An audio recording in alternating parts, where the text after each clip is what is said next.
Hey everyone, this is Glenn Greenwald. Welcome to a new episode of System Update here on our home on Rumble. And I want to examine what has become a widely discussed controversy involving the Washington Post decision through its employee Taylor Lorenz to unmask and, in her words, expose the real life identity of a political activist who had been using Twitter to express her political views and had decided to do so under the cover of a pseudonym, like so many, like hundreds of thousands, if not millions of Americans choose to do, in large part because the political climate is such that if you express certain political views, your family can be placed in jeopardy, your job and career prospects can be placed in jeopardy. And so, like so many people on the left, the right, and everything in between, she decided to participate in political discourse as an activist, as a citizen, using the name Libs of TikTok. And the Washington Post, owned by either the world's richest man or second richest man, depending on how you count, Jeff Bezos, decided to use its massive resources to do nothing but investigate who was behind this account and then expose her name to the world, to not let her participate in our political discourse anonymously. Now, this account, Libs of TikTok, really does nothing other than, as its name suggests, curates videos of liberals or leftists who post their own videos on TikTok voluntarily, putting it in the public domain. She doesn't dox anybody. She doesn't hack anyone. These are videos that people have chosen to put into the public domain that they want to be public. She monitors TikTok. She uses TikTok. And when she sees what she regards as a video that enlightens or illuminates or informs public debate, such as a public school teacher defiantly vowing to ignore laws about what they can and can't teach in the classroom, or expressing stories about what they've shared with young students or other matters that she thinks are relevant, she takes those videos and shows them to the world on her TikTok account. Now, let me just say, I don't support everything that she's done. I don't agree with everything she's done, just like as is true for pretty much everybody in the world. I have my disagreements with her. There are certain things she has done that I find discomforting or uncomfortable. But the decision to unmask her by essentially the world's richest newspaper, the one owned by Amazon founder and multi-billionaire Jeff Bezos, is an extremely consequential one, an extremely weighty one. Usually, at least as I understand journalism, you're supposed to direct your journalistic microscope to power centers, to powerful institutions and powerful people such as the CIA and the NSA and the Pentagon and the various components of the federal government and billionaires and Wall Street and Silicon Valley, not to private citizens whose politics you dislike. And yet in her case, in the case of Taylor Lorenz and the Washington Post, they looked at the political view she was expressing, the activism in which she was engaging, and decided simply to expose her real life identity using their vast journalistic resources. Now, there's been a lot of public debate about whether this is a journalistically valid exercise. And I want to, for the most part, leave that aside and instead examine two components of what I believe this episode reveals. Number one, it reveals how modern day journalists, the majority of employees of liberal corporate media outlets such as the Washington Post, see the purpose of journalism, which is not to confront power centers or expose the lies and crimes of the U.S. security state, but to target private citizens and punish them for having what they regard as incorrect political ideology, whether they're Trump supporters or identify with the MAGA movement or too far to the left. As long as you diverge from or dissent from liberal orthodoxy, they regard you as fair game. And this is by far not the only example demonstrating the use and abuse of the world's largest media megaphones to target powerless individuals or people, private citizens who have chosen to participate anonymously in our political debates. But it also reveals something else, which is an extraordinary double standard that corporate journalists in particular are trying to construct and then impose, that holds that they are free to do anything they want. They can investigate who they want. They can expose who they want. They can publish private information about your life if they want. They can use resources to wreck your life if they want, defame you, malign you, ruin your reputation. But if you want to criticize them, let alone investigate them the way they've decided they can investigate you, you will be demonized as somebody who's responsible for an attack on a free press or someone who's guilty of generating harassment or bullying to these people who work for the world's most powerful corporations. The actual bullies are somehow claiming that they're the victims of bullying, that they're actually the ones being bullied. And the other component of this double standard, the double standard first being demonstrated by the fact that if, say, a Fox News crew or me or a citizen journalist had decided to do what Taylor Lorenz did to Libs of TikTok, to expose her, show up at her house, show up at the house of her family members. Imagine if a Fox crew or if I or a right-wing citizen journalist had showed up at Taylor Lorenz's house to try and dig up dirt on her, or gone to the homes of Taylor Lorenz's family members, her parents and her siblings, or their workplaces, or tracked down her friends and went to their house and said, I'm here to learn more about Taylor Lorenz. Imagine what the reaction would be.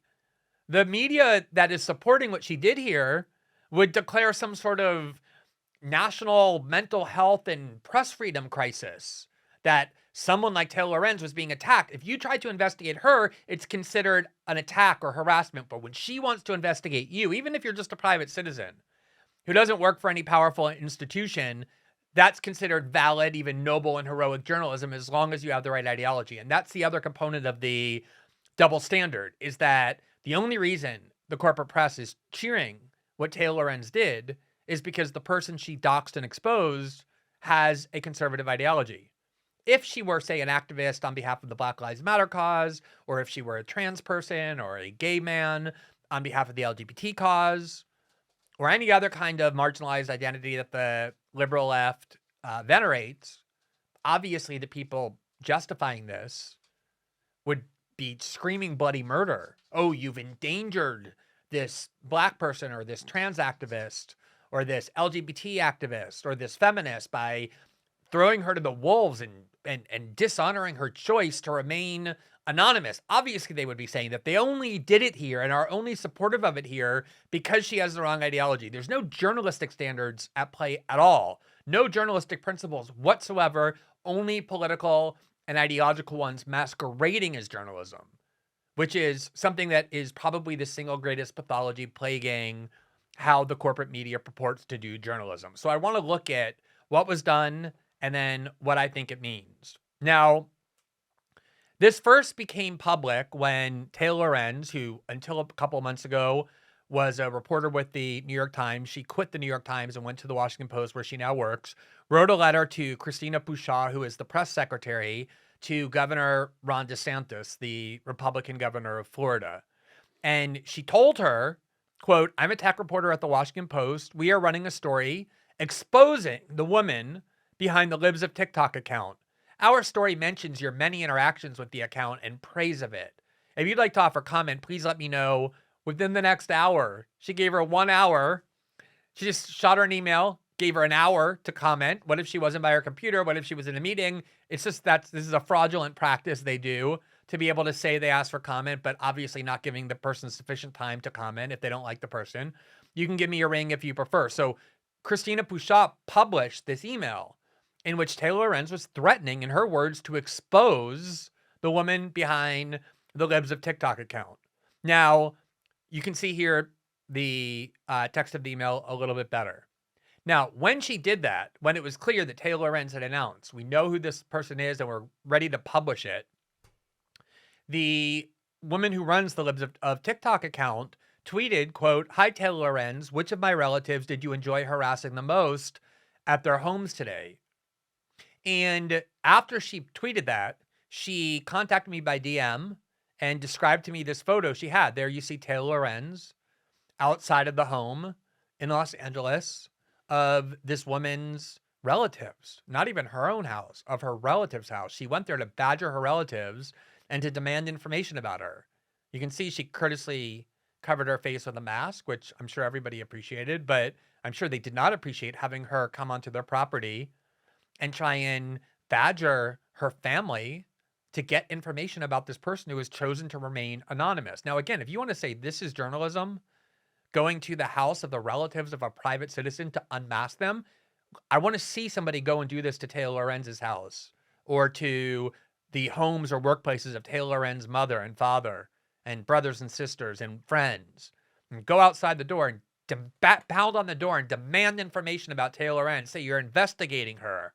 And I want to see whether the same people say, oh no, this is reporting, going to Taylor Lorenz's house, going to her mother's house and trying to dig up dirt on her. And the amazing thing is, the person that Taylor Lorenz did this to is a private person. She's not a public figure. She arguably is, if you want to stretch the definition. She's been on the Tucker Carlson show anonymously. She has a big following on Twitter, but she's not a public figure like Taylor Lorenz, somebody who has been a front page reporter for the world's two most powerful newspapers, the New York Times and the Washington Post. So if you wanted to do it to Taylor Lorenz, you would get a much different reaction than the one Taylor Lorenz got doing it to her. That's the double standard I was referencing. Now, here's the article that Taylor Lorenz published after the one she threatened to publish and vowed to publish, and then she did publish it. And the headline is, it makes clear exactly what the only purpose of this article is. Quote, meet the woman behind Libs of TikTok, secretly fueling the right's outrage machine. A popular Twitter account has morphed into a social media phenomenon, spreading anti-LGBTQ plus sentiment and shaping public discourse. Usually that acronym is much longer, but they had to use the shortened version for the headline. And what they mean by this, spreading anti-LGBTQ sentiment, is that she posts public videos, curates public videos of people, sometimes LGBTQIA plus, who are saying things that are controversial. She doesn't fabricate them. She doesn't lie about them. She doesn't frame them inaccurately. She just curates the ones to show people. Now, again, sometimes these people are small, not very powerful and influential people, which is what gives me some discomfort. Other times it leads to people calling their employers, the school district, and trying to get them fired because they say things inappropriately about what they're teaching children on these videos. That makes me uncomfortable as well. But that's all she's doing. She's just curating these videos and showing them in their full and complete and accurate form. And the Washington Post, Taylor Lorenz, decided that that justified tearing down her anonymity and telling the world what her real name is. Quote, throughout its increasingly popular post, and despite numerous media appearances, the account has remained anonymous. But the identity of the operator of Libs of TikTok is traceable through a complex online history and reveals someone who has been plugged into right-wing discourse for 2 years and is now helping to drive it. That's the justification. She's someone who has been plugged into right-wing discourse for 2 years and is now helping to drive it. Do you think they would have done this if this had read someone who has been plugged into leftist discourse or liberal discourse for 2 years and is now helping to drive the Black Lives Matter movement or the movement for trans rights? Do you think that would have been a justifying sentence for tearing down someone's anonymity? Of course not.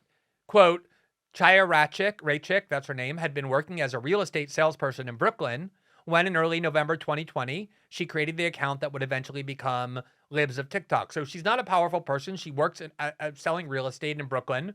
Quote, as the account has grown in prominence, Rachik has taken steps to obscure her identity. Though she has done numerous high-profile media appearances, she's appeared anonymously. However, when registering the domain Libs of TikTok last October, she used her full name and cell phone number linked to her real estate salesperson contract information, and that is how Taylor Lorenz and the Washington Post were able to expose her identity. Now, if you want to make an argument, as some people have, including people I respect, that says the following, it's journalistically valid to expose her identity. It's newsworthy who she is because she has become very influential in public discourse. I would argue that that is a very tendentious way of understanding what's in the public interest. I wouldn't deny that there's no reasonable way to come to that conclusion. You can certainly argue it's newsworthy, but the fact that it's Jeff Bezos' newspaper using his vast wealth to expose her identity makes it somewhat creepy and disturbing to me, but all the more so because of the double standard involved. If the rule really were that all journalists, including independent journalists, can now do to Taylor Lorenz and people like her, and to Black Lives Matter activists who choose to remain anonymous, or LGBT people online who choose to remain anonymous out of fear of career repercussions, that it's now justifiable to use journalistic resources to go to their homes, their relatives' homes, to do everything Taylor Lorenz just did to this person. If it's now justifiable to do that to anyone with a reasonable size following on social media, to expose them and unmask them, I could live with what happened here. I would still find it revealing about what journalism has become, as I'm about to explain in a minute, but at least I could live with it. The problem is nobody is going to defend that if you do that to anybody else, to someone like Taylor Lorenz, to a Black Lives Matter, LGBT activist, any kind of person who's defending liberal or left-wing causes. Only in this case, because, as Taylor Lorenz said, she's linked to right-wing causes. That is the crime that is causing so many people to celebrate her unmasking, not as a journalistic venture, but as punishment for bad ideology. And what makes it so ironic is just 2 weeks ago or 3 weeks ago, there you see her on the screen, Taylor Lorenz, the reporter who unmasked this anonymous user of Twitter, went on Meet the Press on MSNBC News and bawled and sobbed and cried because she said that her being criticized by Tucker Carlson and by me has unleashed a wave of harassment against her and her family. People who have found out where she lives, have found out where her relatives live, have sent death threats to her. And the purpose of the segment was not to condemn the people sending the death threats, but to condemn people in journalism like myself and Tucker Carlson for criticizing the way she does her journalism on the front page of the New York Times and the Washington Post. It was a way of saying this woman is off limits from criticism because she's sobbing with what they called post-traumatic stress disorder because of the effects of what happens if you criticize her journalism. So you would think that somebody like this, if they really were sensitive to the abuse that women experience online, would not want a standard that says you can't criticize a powerful public figure like Taylor Lorenz, but you can unmask the identity of a private young woman who chose to remain anonymous precisely because she knew her work was politically controversial among powerful people and powerful entities like the Washington Post. Here, it's an amazing exchange that shows this double standard. The renowned lesbian writer Katie Herzog tweeted about Taylor Lorenz's sobbing on national television and the framework that the corporate media is trying to create that says we can do anything we want to you. You can't even criticize us back, let alone do the same thing to us. And Katie Herzog wrote, ironically, online harassment is terrible and should never be tolerated unless it comes to my enemies, in which case it's fine.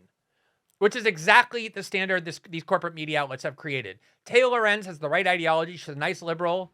She believes in liberal causes. She works for liberal corporate outlets. Therefore, you can't criticize her.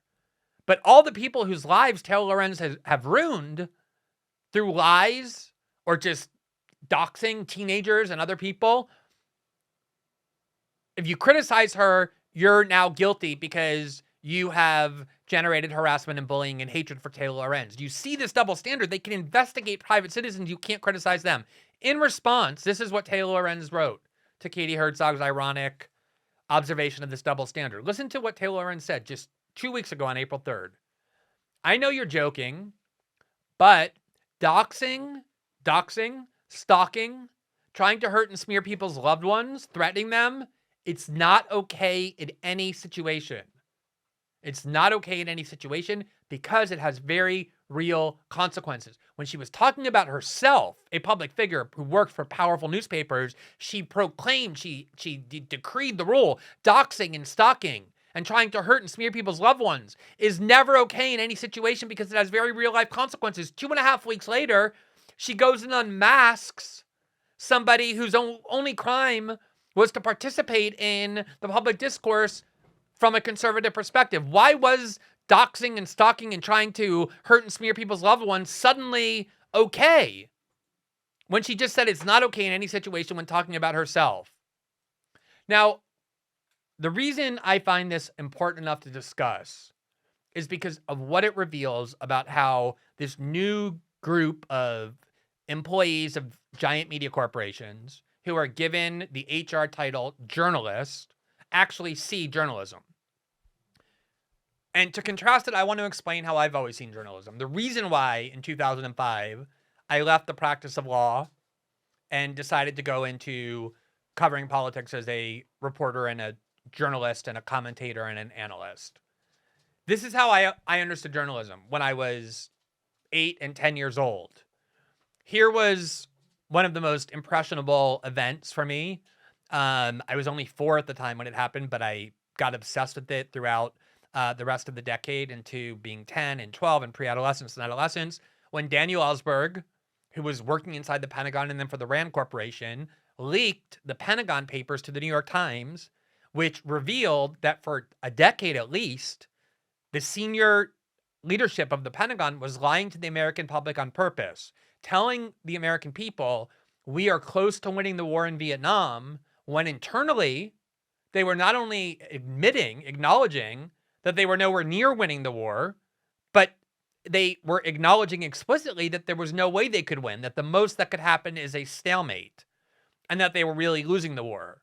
So whatever you think about the Vietnam War, this proved that senior Pentagon officials were lying to the American public about the most important matter, which is whether the United States should continue to risk the lives of American citizens and fight in a war on the other side of the world.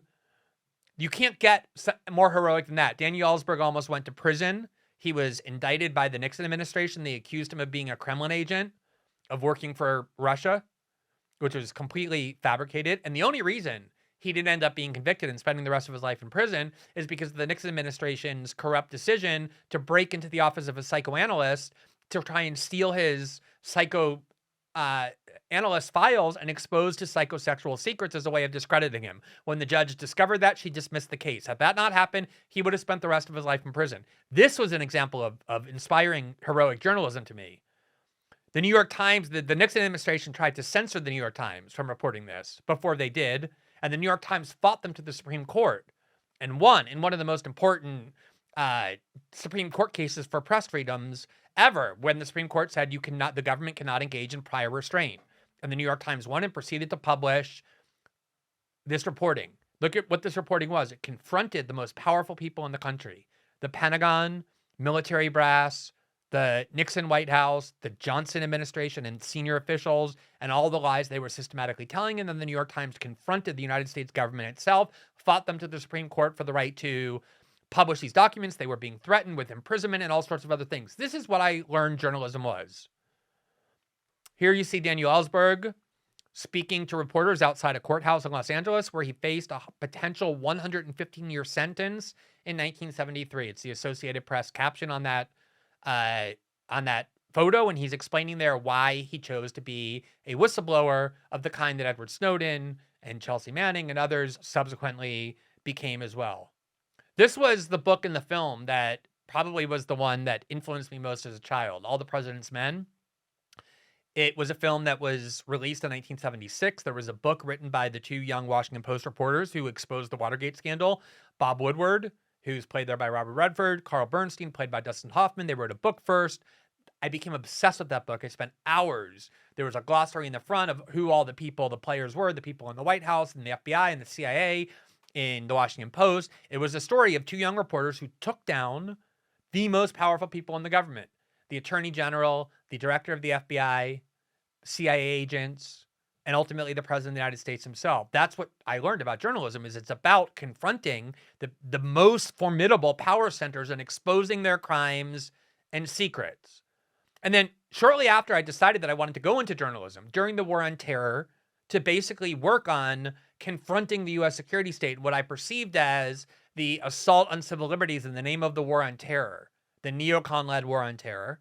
Shortly after I did that, the New York Times published this story that ultimately won the Pulitzer, entitled "Bush Lets U.S. Spy on Callers Without Courts." And it was an article by James Risen and Eric Lichtblau, two New York Times reporters, that revealed that shortly after 9/11, the Bush administration instructed the NSA to spy on the calls of American citizens, listen in on the calls of American citizens when they talk to foreign nationals without first going to the FISA court and getting a warrant. They just broke the law.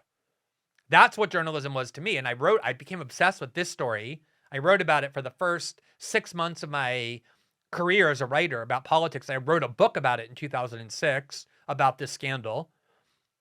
And there you see they were confronting who? The NSA, the president, the vice president, the attorney general, the top level officials, and exposing their illegalities and crimes.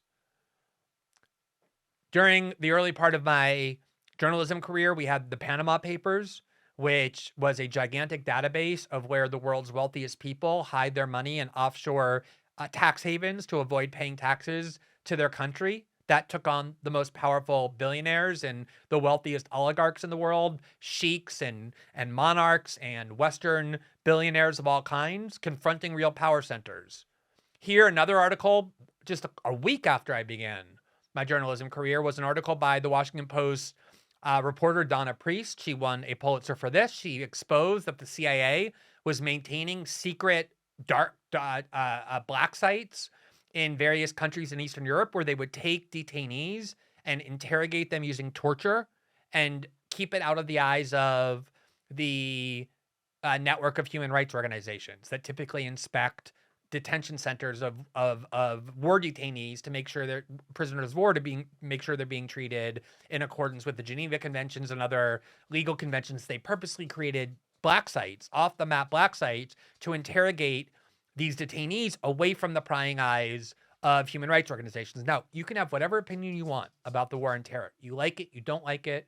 You can think torture is justified. It's not. This is what journalism ought to be doing. She won the Pulitzer because she exposed the very controversial and previously secret, in my view, crimes, but at least extremist policies of the CIA, of George Bush, and Dick Cheney. That's what journalism is. Here in 2008, the New York Times investigative reporter David Barstow won a Pulitzer for this article entitled "Behind TV Analyst, One Finds the Pentagon's Hidden Hand." And there you see 6 retired generals who had gotten contracts to be news analysts for various news outlets, just like we have now. These news outlets filled with CIA and FBI and NSA and Pentagon officials.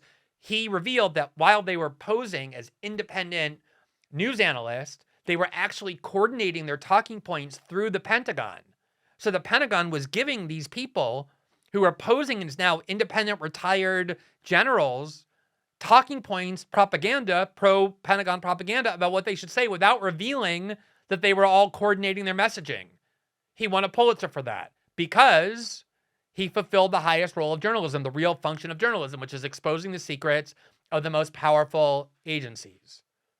Now, if you look at the stories that made the most impact that I've done in my career, it has just that in common.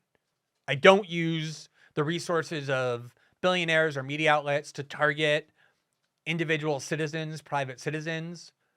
I have dozens of people who lie about me and smear me online, who do so anonymously. I frequently learn their identities, their real life identities, by people coming to me who have also been smeared by them, who either know them or found out about them and told me their names. I would never dream of exposing their real name because it's an abuse of a journalistic platform to do that. So the journalism that I've done consistently since I became a journalist followed this pattern of confronting power centers, not punishing private citizens for having the wrong political views. The story that I became most known for was the 3-year series that I began in The Guardian about how the NSA, the most powerful, secretive, and well-funded spy agency in the world, the most secretive part of the U.S. government, unbeknownst to everybody, was spying not just on foreign terrorists or foreign criminals, but also on American citizens daily, collecting millions of phone records of American citizens without anyone having known about it in a way that courts ultimately found was illegal. That's journalism, challenging the NSA, the Obama administration that was overseeing it.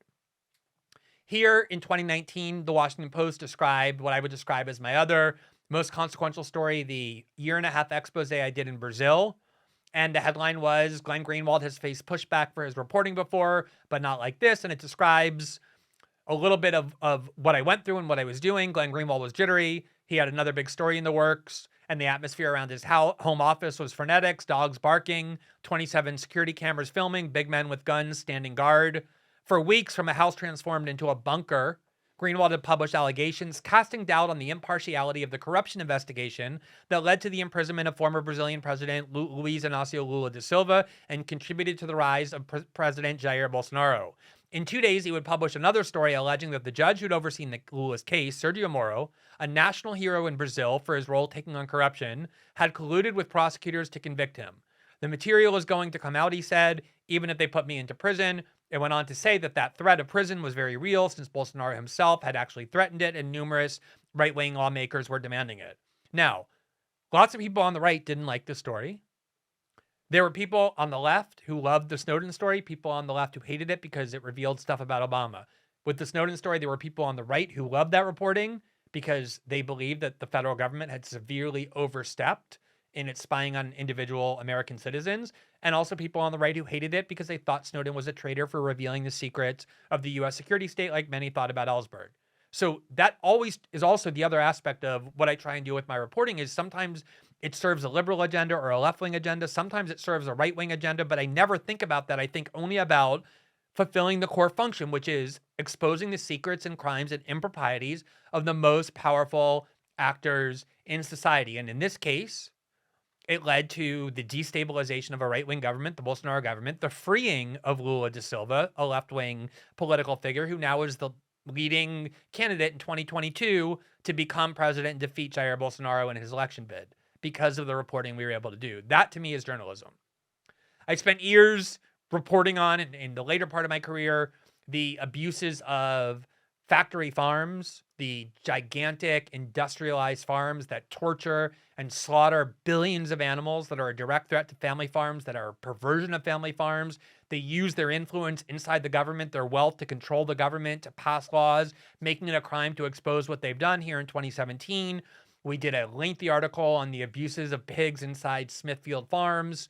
In 2020, we obtained from a whistleblower who worked at Iowa Food, the largest pig producer in Iowa, a video about how they were engaged in a gruesome mass extermination method where they were putting all the pigs that had become unsellable because of COVID and supply chain problems into a shed, closing the shed, turning up the heat and steam, and suffocating them to death over the course of 12 to 14 hours in the most excruciating way. Here from 2020, where based on documents we obtained about how the animal agricultural industry was surveilling and punishing its critics, including veterinarians who were speaking out.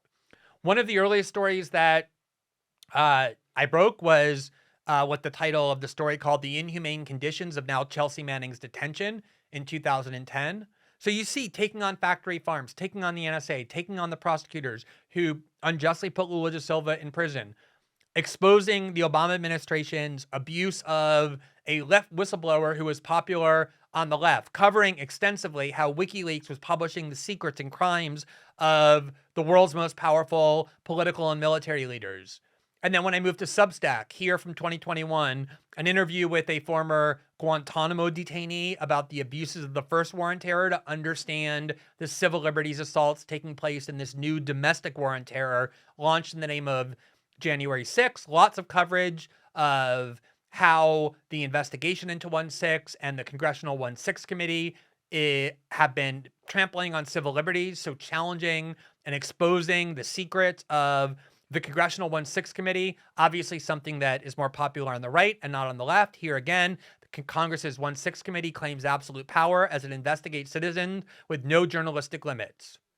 So you see the journalism that I believe in and that has long inspired me, which is always confronting the most powerful actors, exposing their lies, their deceit, their illegalities, their corruption, their crimes, in order to be a check, a form of accountability on how power is exercised. You won't find me using and abusing my journalistic platform to target powerless individuals to unmask them, because I don't see it as a fulfillment of the function of journalism. And more importantly, what you see here are stories that we publish regardless of whether it serves the left or the right, whether it's popular on the left or the right.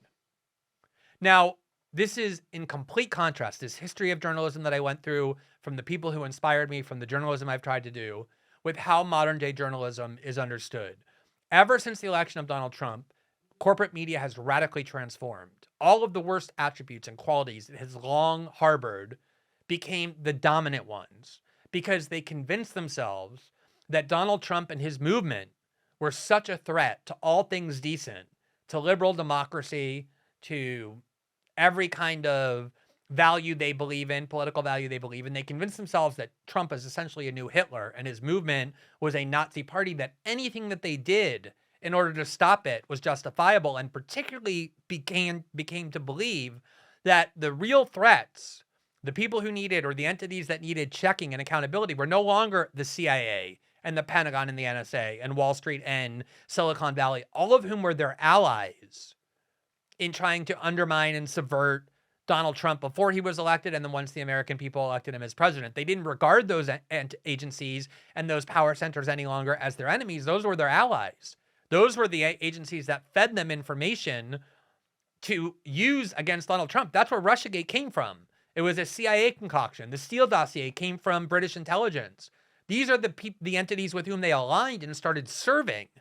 And in its place, they became convinced that the really menacing crime in America, the one that needed journalistic attention, was to be a private citizen who was supportive in any way of Donald Trump.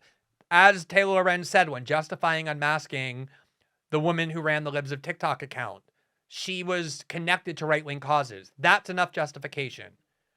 Here you see CNN in February of 2018 proudly announcing a Florida woman, just an old lady. No one knew who she was.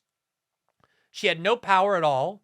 She ran a Trump supporters page on Facebook that unwittingly promoted a Russia-coordinated event on Facebook. And she says she doesn't believe that she was influenced by Kremlin-linked trolls. Look what they did.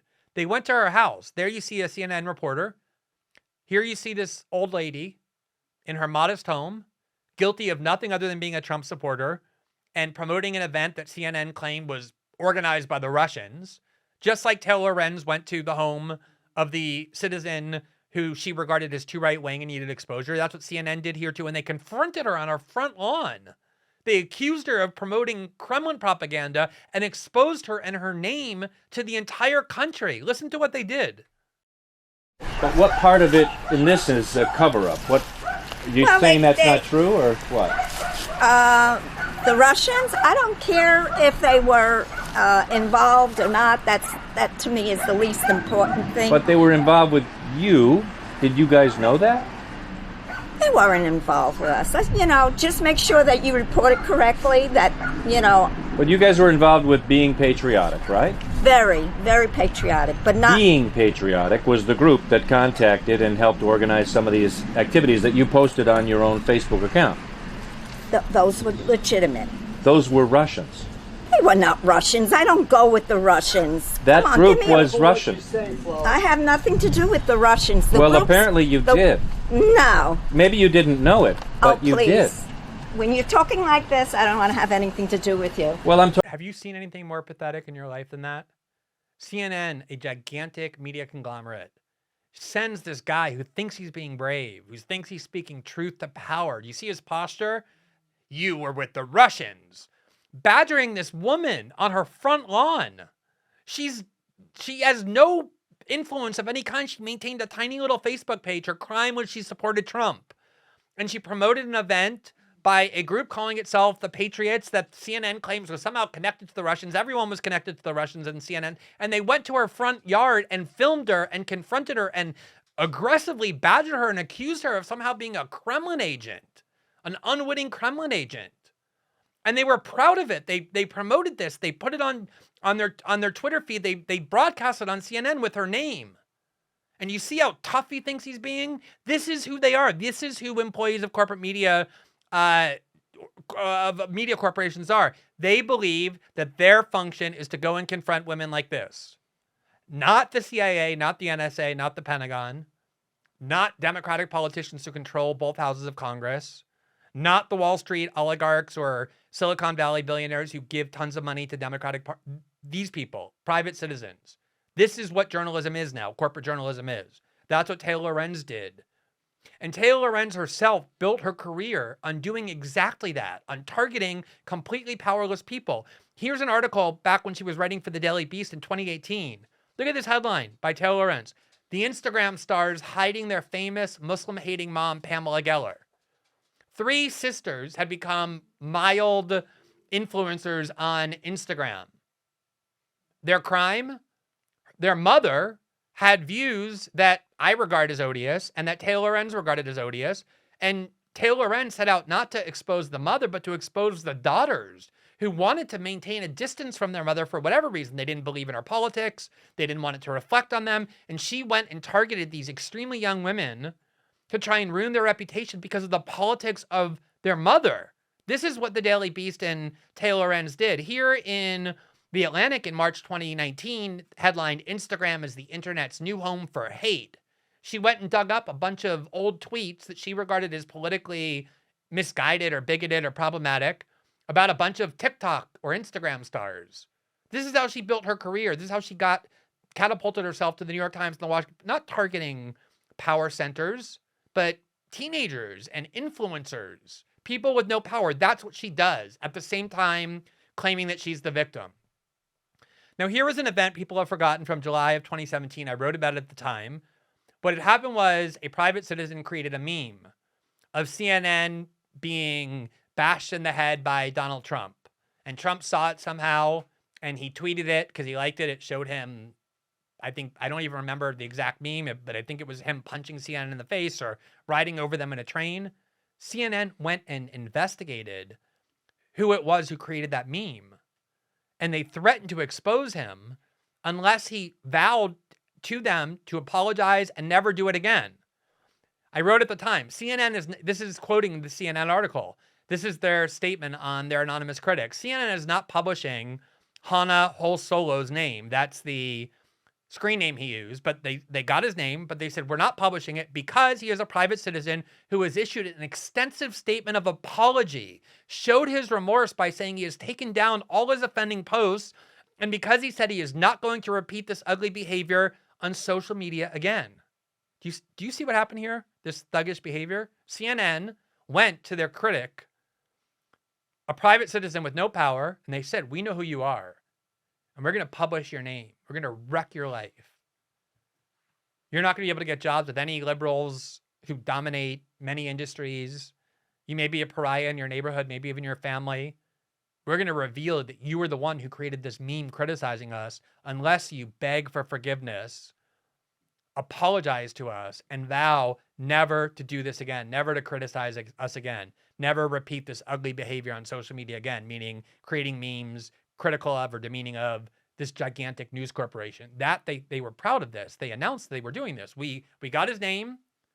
We told him we were going to publish it, but because he humbled himself in front of us and vowed never to criticize us again, we're going to courteously and generously allow him his reputation for now. Here's CNN's statement. In addition, he said his statement could serve as an example to others not to do the same. CNN reserves the right to publish his identity should any of that change. They hung over this guy's head, the sword of Damocles, saying, we will blast your name all over the place if we find you doing anything wrong ever again in terms of criticizing us. This is the mindset of corporate media. Do you see the people who their targets are? These powerless individual people whose crime is that they're guilty of having bad politics, meaning they don't believe in liberal orthodoxy. They support Donald Trump. They don't support the Democratic Party. Here is a journalist who used to be a hacker who was imprisoned actually for criminal hacking, Kevin Paulson, who now is a reporter with the Daily Beast, who boasted there was a video that purported to show Nancy Pelosi being drunk. It was something the internet was laughing at. He went looking for the Russian troll behind the drunk Pelosi viral video hoax. He assumed it was the Russians who had done it. That's how they think. They have this broken brain, this pathology where they think the Russians are behind everything. So he assumed it was a Russian. He went looking for the Russian. Turns out he's an itinerant forklift operator from the Bronx who's been secretly running hard right news outlets across social media for years. Also not Russian. Here's the Daily Beast article. We found the guy behind the viral drunk Pelosi video. The video that racked up millions of views and sparked a national conversation was uploaded by a sports blogger from the Bronx, currently on probation for domestic battery. They just dug up all the dirt they could find about this guy because he published a video that reflected poorly on Nancy Pelosi. And they boasted about the fact that they uncovered his identity and his struggles in the past with the law and the fact that he doesn't have a regular job, just mocking and demeaning him, using their journalistic platform to wreck this guy's reputation because he produced a video of Nancy Pelosi. Here in May 2021 is the outlet I co-founded and then quit in 2020 because of their refusal to let me publish an article about the emails concerning Joe Biden before the election. The Intercept had been one of the outlets that spread the CIA lie that was Russian disinformation, those emails. And they told me that it was Russian disinformation. It was likely fake, so they wouldn't let me report on it. I quit. 6 months later, they sent out a newsletter boasting, we've gotten a hold of a massive data dump on the users of Gab, the far-right social network that's become a safe haven for all the people Facebook and their ilk kicked off their platforms. So these people are bad. Why? Because they're far-right. They're part of the far-right social network. And they allow the people that Facebook kicked off to speak. So if Facebook tells you you can't speak, you can't speak. And if someone gives you a platform and Facebook has censored you, you're now someone who's bad. And they boast. Donald Trump has gone from the White House, but make no mistake, white supremacists, QAnon believers, and Trump election fraud conspiracists still pose a grave threat to our democracy and our safety. And they're boasting that right now they're digging through this massive data dump to uncover everything we can about these violent white supremacists, including white supremacists, QAnon believers, and Trump election fraud conspiracists. They were threatening to use this database to expose the identity of anonymous people who had all these wrong political ideological views in the eyes of the Intercept's editors. When I denounced this and others denounced it, they said that was never their intention. They proceeded not to do it, but clearly they sent out this fundraising email boasting that they would. Now, it's not just people on the right, but also people on the left. If you challenge liberal orthodoxy sufficiently, they will also dox you for that. Most of the media hated the Bernie Sanders campaign because first it was a threat to Hillary Clinton and then to Joe Biden. So here in February of 2020, one of their journalists, Scott Bixby, found a locked Twitter account of a very young 25-year-old campaign organizer for the Sanders campaign named Ben Mora. And he used this account to mock the other candidates, Elizabeth Warren, Amy Klobuchar, Hillary Clinton. He said things that you would only say to your friends. That's why it was a locked Twitter account. Someone tattled on him to the Daily Beast. This reporter, Scott Bixby, decided it was newsworthy, published the article, and the next day he was fired from the Sanders campaign because of the things he was saying in private to his friends about the other candidates. Now, in this case, you could at least say, well, he's a campaign employee, and an employee of a presidential campaign is fair game. Maybe. But you see the common thread. They only target people who have the wrong ideology, people who are Trump supporters, people who are MAGA, people who don't believe in liberal orthodoxies, either from the right or the left. It's always the people who are the ideological dissidents that these corporate media outlets do this to. They never do it. You think they would do any of this to an activist on behalf of one of the liberal causes I described earlier? Here is Reason in June 2020. Reporting that the New York Times had taken a writer who had become popular, who used a pseudonym, who published the blog entitled Slate Star Codex, and they threatened that they would unmask him and reveal his identity, which he had chosen to hide, unless he stopped writing. And so he deleted his blog in order to avoid being exposed by the New York Times. Now, again, what was his crime? He was a right-wing writer, is a right-wing writer, popular among conservatives in Silicon Valley and elsewhere. So over and over, you see them targeting private citizens who have the ideology that they oppose. He eventually recreated his blog. The New York Times, I think he self-identified. The New York Times did run a story with his name, making good on its threat. But this is what journalism has become. They really believe that the greatest threats, the people who need the most targeting and the most scrutiny, are not the biggest and most powerful agencies in our government or the wealthiest centers of power. They believe that the worst targets, the valid targets, are private citizens who have the wrong politics. And you see them abusing their journalistic platform over and over.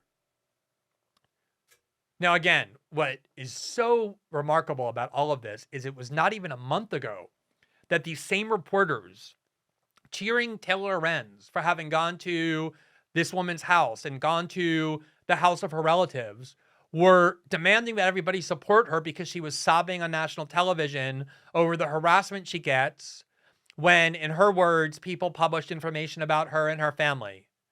They want to take this extremely privileged and powerful woman, raised in Greenwich, Connecticut, educated in Swiss boarding schools, somebody who went to a private liberal arts college, went to work for the largest media institutions on the planet, raised in great wealth, now has great influence and power, and demand that you treat her as the victim as she goes around ruining other people's lives. This is what you have to understand above all else that this episode reveals is the double standard they're creating. They're trying to create a caste system where journalists are on top and they can do anything to anyone that they want with no justification.